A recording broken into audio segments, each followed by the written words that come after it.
Hey guys, so I'm a few days late, I know, but it's time for my November reading wrap up. I missed October, so this is a big deal. I'm in my PJs currently. I just showered and did my skincare. I've got my hair in braids because I'm trying to prolong wash day, so this is my prolonging hairstyle. But we're just gonna jump in and start with recapping the books that I read this month. If you've never been here before, my name is Abigail Grace, or Abby, and I read a lot, and every month, or I try every month, to upload a wrap up of what I've read, give a little synopsis, and what I rated it. So we're gonna start off with 2 books in a series. I read The Play and The Dare, which are the last 2 books in the Briar U series, which is the second series from Elle Kennedy's off-campus series. So the off-campus series is the main one that most people know, hockey romance, and then there's a second series that's has some of the same, you see the same people from the first series, but it's secondary characters, a second generation of hockey players at Briar. And it follows the same thing of romance between one of the main hockey players and someone. I love these books. I want to marry a hockey player or be with a hockey player because of these books. I've never seen a hockey game before, but are hockey players the hottest humans alive? Yes.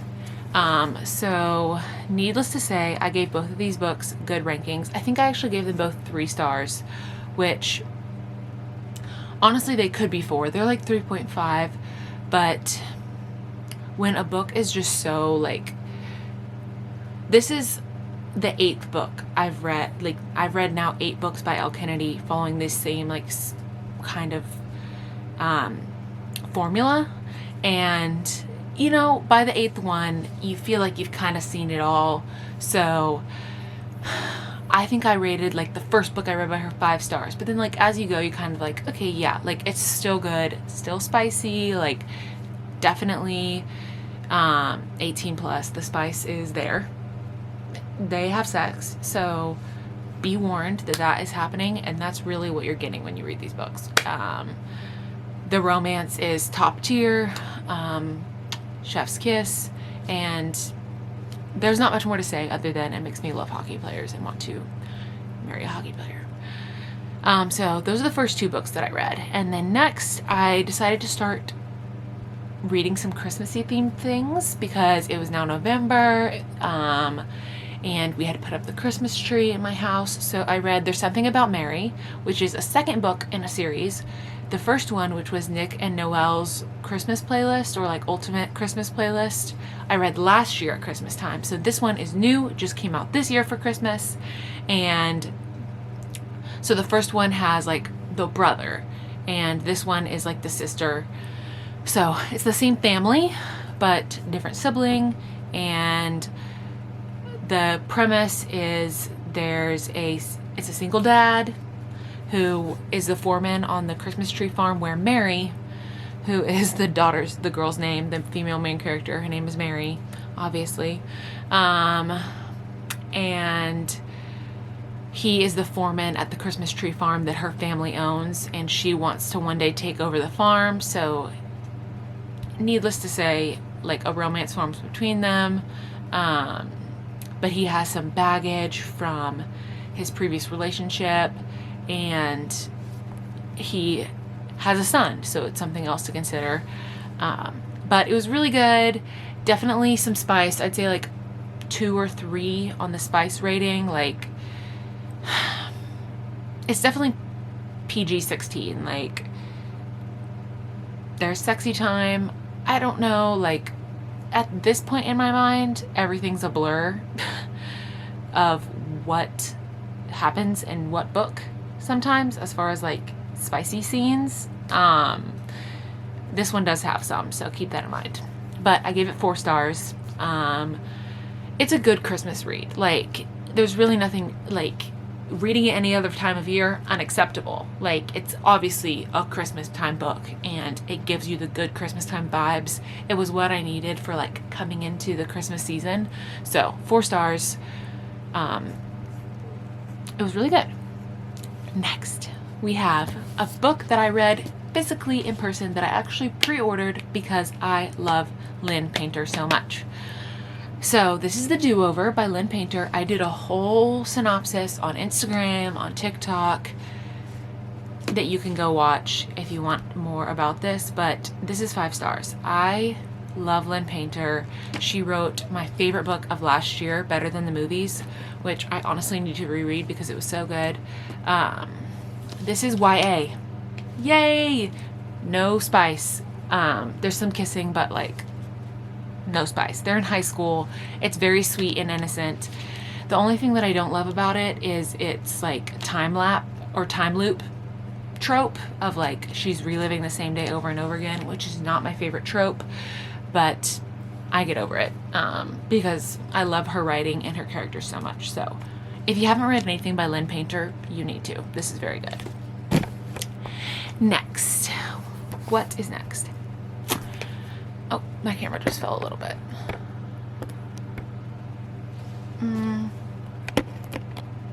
There we go. Verity by Colleen Hoover.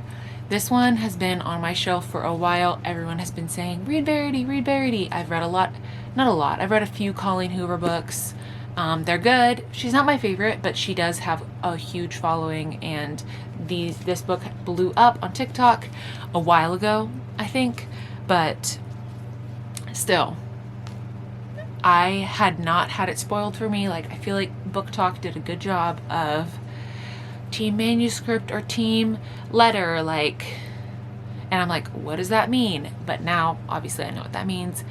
And I think I'm team manuscript. I don't know if that's right or not. I don't know what people are thinking. Like, I haven't seen that much. But anyway, this,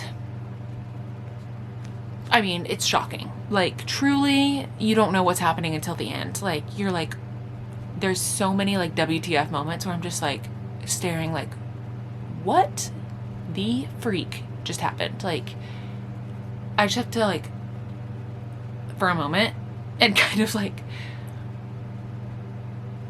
adjust my mind. Like, there's really no words truly for how I felt while reading this. So I think I gave this 4 stars on Goodreads, but my rating literally says WTF 4.5. Like, I truly, as soon as I read it, was like, oh, sorry.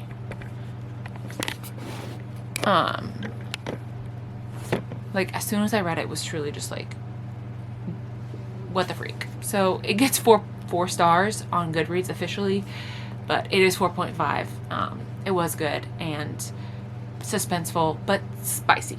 3 spices. Definitely not for the faint of heart. Yeah, pick this one up at your own risk. Next, I read another book on my Kindle. I read Never Fall for Your Fiance. I was really feeling something like Renaissance era, like Regency era. So this one was recommended, was like on my Kindle as recommended, as similar to another like Regency era romance that I had read. So this is the first book in a series. There's so far 2 out. This one is obviously fake fiance, fake dating. The main guy is a duke, and he, in order to get his mom to stop trying to set him up with other women, creates this fake fiance, and eventually his mom's like, I'm coming to like meet your fiance, and so he hires what's her name? I can't remember. It's something Minerva. Yes, I knew it was something like Greek or Roman gods. Anyway, he hires Minerva to pretend to be his fiance for his mom. La-di-da, you know how it goes. They fall for each other. It's very much like Bridgerton vibes. I love like this Regency era stuff. I've read a lot of stuff like Bringing Down the Duke is really good. To Marry or To Meddle. I have a few series that I've talked about in the past. Maybe I'll make a whole video on like Regency, Bridgerton vibes books because I've read a lot and I really like them. So that might be coming. But this one was also really good. I think I gave it 4 stars. Yes, 4 stars. My rating says classic fake fiancé vibes, but with Regency added in. Also your classic miscommunication breakup. There you go. Next, I read Straying from the romance genre. Although, I don't know, Verity is romance, but it's like suspense and thriller as well. Everything else has been romance. So this, we move towards my other favorite genre, fantasy. You can see my ACOTAR right here. I really do love fantasy. I just don't read it as often because it's a time commitment. Oftentimes the books are bigger, especially if I'm starting a new series. There's a lot of world building to get through to understand what's happening and why everything's going the way it is. What do moonlings, what does that mean? Who is Lightlark? Where is Lightlark? You know, there's a lot to get through, so they're fewer and far between, but I love them. I think it's my favorite genre. I just don't read them as much. Maybe to make them more special. I don't know. But Lightlark. I also did a whole video recap of Lightlark on my Instagram and TikTok, so I'm not gonna give too much more. I will read you what I wrote on my Goodreads, just to give you a succinct version. I made the mistake of reading reviews of this book before I finished the book, and it started to taint my view of it negatively. There was a lot of 1-star reviews on Goodreads of people just review bombing it. Some for good reason, but some for no good reason. And it started to make me think negatively about the book. But I can honestly say that the ending surprised me and was developed in a way that made sense. Sometimes shocking endings feel like they came out of nowhere, and this was nicely tied together. My only issue is how quickly and seemingly out of nowhere love developed between someone who's 500 years old and a teen/early 20s main character. Always a little creepy to me. And that is a common trope. Hello, ACOTAR. Like, why are these 500-year-old creatures falling in love with a young girl? I don't get it, but it's a common thing. So if I'm going to read a fantasy book, I'm going to expect her to fall for the wrong person first and then the right person later. That's just how it goes. And usually the dark and brooding Lord of the Night is who she is supposed to end up with. That, I'm not going to spoil anything for this book, but just in general in fantasy books, that's how it goes. But I gave this 5 stars. I really enjoyed it. If you like fantasy, I think you should pick it up. It is YA. There's a little bit of a spicy moment. I would say it's probably 2. Like, it's not super spicy because it is classified as YA.